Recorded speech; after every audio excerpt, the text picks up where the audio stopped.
Shalom, apa kabar kaum ibu terkasih? Pasti semua dalam keadaan baik dan sehat, dan penuh sukacita tentunya. Berjumpa lagi dalam ibadah rutin PKP Jemaat Horeb di hari ini. Kiranya ibadah kita berkenan di hadapan Tuhan. Mari persiapkan hati dan pikiran kita untuk memasuki rumah kudusnya.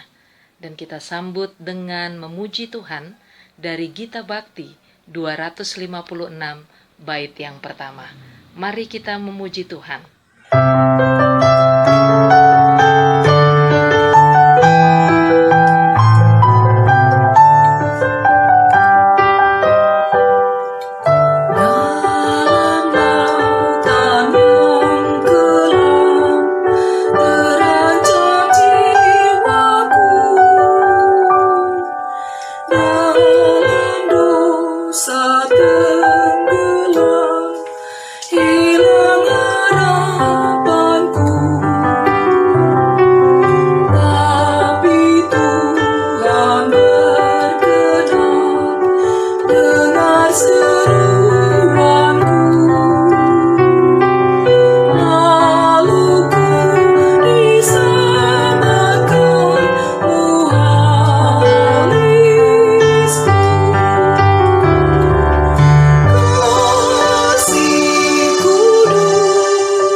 Mari kaum ibu yang terkasih, kita akan memasuki pada pemberitaan firman dan perenungannya. Kita berdoa. Bapa kami dalam surga, terpujilah namamu. Terima kasih di perjumpaan persekutuan pada hari ini. Tuhan menolong kami, setiap kaum ibu, Jemaat GPB Horeb yang rindu untuk bersekutu, berjumpa walaupun dalam keadaan terbatas. Kiranya Tuhan tetap memberikan kami kasih dan hikmat untuk kami memasuki pada pemberitaan firman yang akan kami sama-sama renungkan. Biarlah Roh Kudus Tuhan menolong kami. Persiapkan hati dan juga pikiran kami, agar Tuhan berkenan atas kami. Di dalam nama Tuhan Yesus, kami siap mendengar suara Tuhan. Terpujilah namamu. Amin. Mari kita membaca firman Tuhan yang terambil dari kitab Yunus, pasal yang keempat, ayat yang ke-6 sampai ke yang 10. Lalu atas penentuan Tuhan Allah, tumbuhlah sebatang pohon jarak melampaui kepala Yunus untuk menaunginya agar ia terhibur daripada kekesalan hatinya. Yunus sangat bersuka cita karena pohon jarak itu. Tetapi keesokan harinya ketika fajar menyingsing, atas penentuan Allah datanglah seekor ulat yang menggerek pohon jarak itu sehingga layu. Segera sesudah matahari terbit, maka atas penentuan Allah bertiuplah angin timur yang panas terik, sehingga sinar matahari menyakiti kepala Yunus. Lalu rebahlah ia lesu dan berharap supaya mati, katanya. Lebih baiklah aku mati daripada hidup. Tetapi berfirmanlah Allah kepada Yunus, layakkah engkau marah karena pohon jarak itu? Jawabnya, selayaknya lah aku marah sampai mati. Lalu firman Allah berfirman, engkau sayang kepada pohon jarak itu, yang untuknya sedikit pun engkau tidak berjerih payah dan tidak engkau tumbuhkan, yang tumbuh dalam satu malam dan binasa dalam satu malam pula. Demikianlah pembacaan firman, terpujilah Tuhan. Haleluya.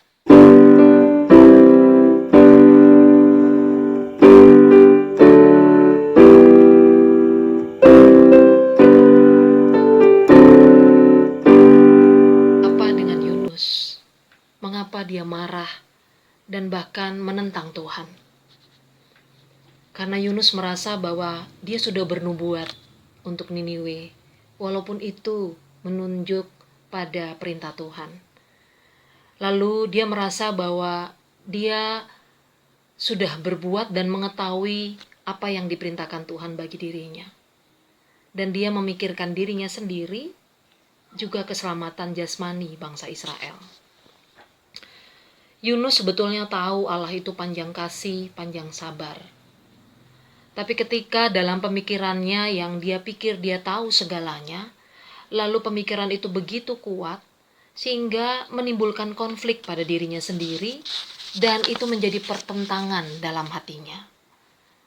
Seperti dalam doa Yunus di ayat kedua dan 3, Yunus mengatakan, Engkaulah Allah yang panjang sabar, penuh kasih, maha mengetahui. Namun di kalimat berikutnya dia katakan lebih baik dia mati daripada hidup, menyaksikan bagaimana Niniwe tidak mendapatkan malapetaka dari Tuhan.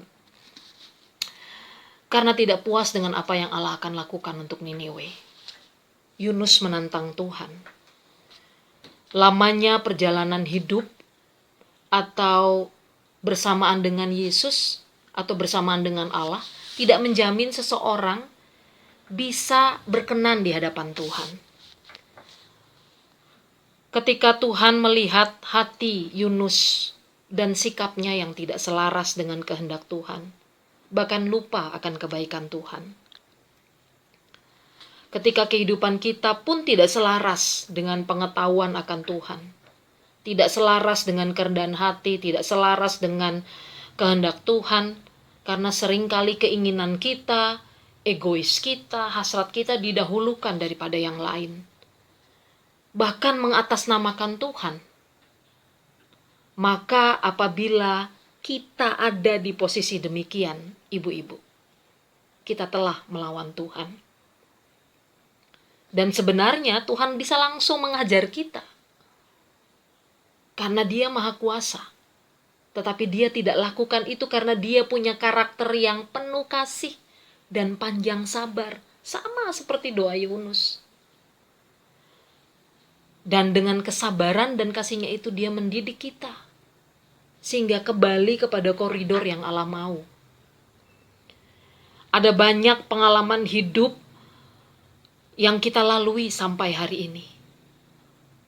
Amat sulit, keadaan yang duka, keadaan yang prihatin yang kita alami.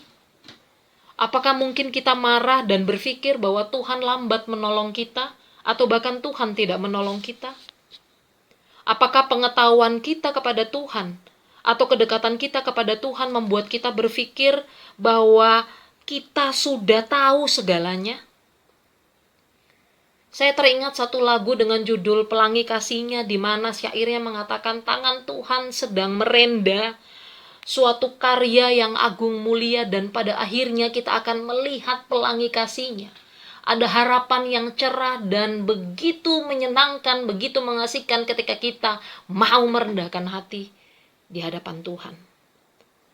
Kaum ibu yang terkasih dalam Tuhan, kisah Nuh juga mengingatkan saya akan kisah Yunus, mengingatkan saya akan kisah Nuh, di mana dia tanpa bertanya tapi mengikuti perintah Tuhan untuk membuat bahtera dan tinggal di bahtera bersama 7 keluarganya berbulan-bulan, bahkan melewati tahun.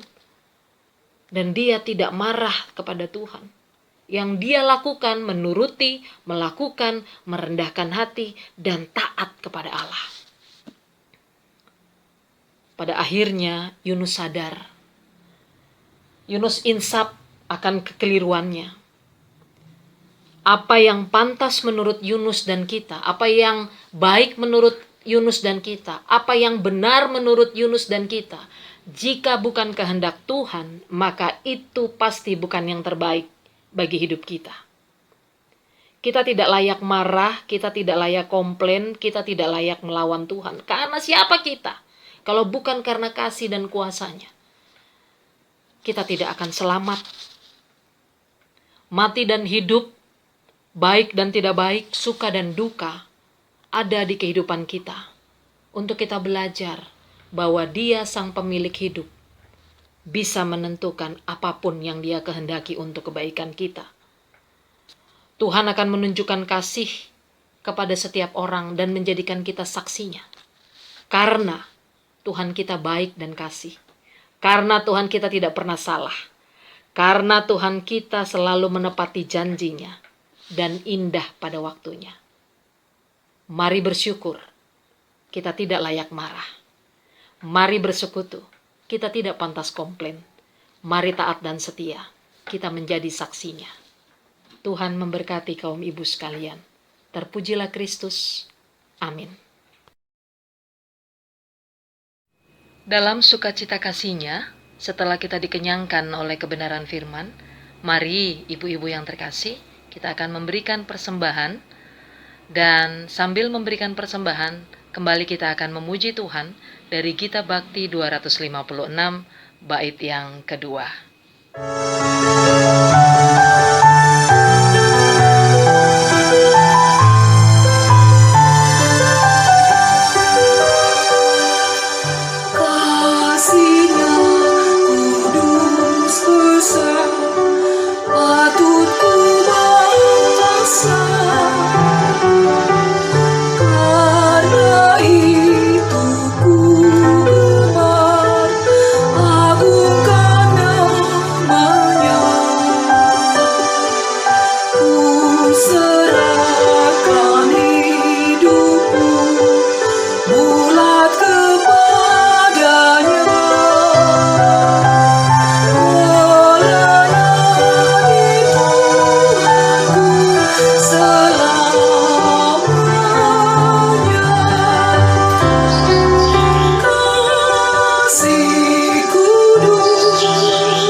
Mari kita berdoa.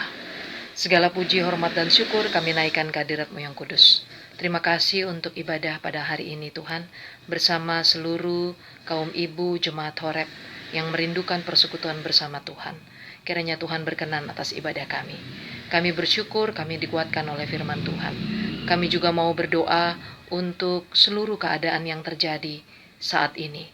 Tidak hanya untuk Indonesia, tapi seluruh dunia yang menghadapi wabah corona. Dan bagi saudara-saudara kami yang terpapar COVID-19 maupun yang terdampak dari COVID-19 ini, Tuhan menolong, memberikan semangat, Tuhan memberikan hikmat, dan pertolongan Tuhan tidak pernah terlambat, selalu indah pada waktunya. Kami juga berdoa bagi tim medis garda terdepan. Tuhan menolong setiap mereka, setiap tangan, hati, dan curahan yang mereka lakukan demi sesama, menolong sesama, maka Tuhanlah yang memberkati. Tuhan juga menolong pemerintahan kami yang terus berjuang untuk bisa melewati ini semua bersama dengan kami, rakyat Indonesia, bahkan juga dunia. Tuhan menolong. Tuhan juga memberkati gereja yang tidak pernah berhenti mengambil bagian dalam keadaan ini, terus menjadi rumah Tuhan yang melayani dan menjadi berkat bagi setiap orang. Terima kasih Bapa. Kami juga berdoa bagi persembahan yang telah kami berikan. Layakan dan kuduskan persembahan ini. Kami terus mengenengadah di hadapan Tuhan, sehingga pertolongan Tuhan kami terus nyatakan, kami terus rasakan, kami terus terima, dan kami syukuri. Dan kami juga boleh menjadi perpanjangan tangan Tuhan, menolong sesama kami yang membutuhkan. Namun di atas semuanya itu kami memohon ampun atas segala dosa dan kesalahan kami. Hanya di dalam nama Tuhan Yesus Kristus, kami naikkan doa dan syukur kami. Ibu yang terkasih, mari terima berkat Tuhan. Kasih karunia Tuhan Yesus Kristus, kasih Allah Bapa, dan persekutuan Roh Kudus, menyertai, memberkati kaum ibu sekalian dimanapun berada, dari sekarang sampai selama-lamanya. Amin, amin, amin, amin. Terima kasih kaum ibu yang terkasih. Sampai jumpa di persekutuan selanjutnya. Tuhan Yesus ada dan memberkati kita semua.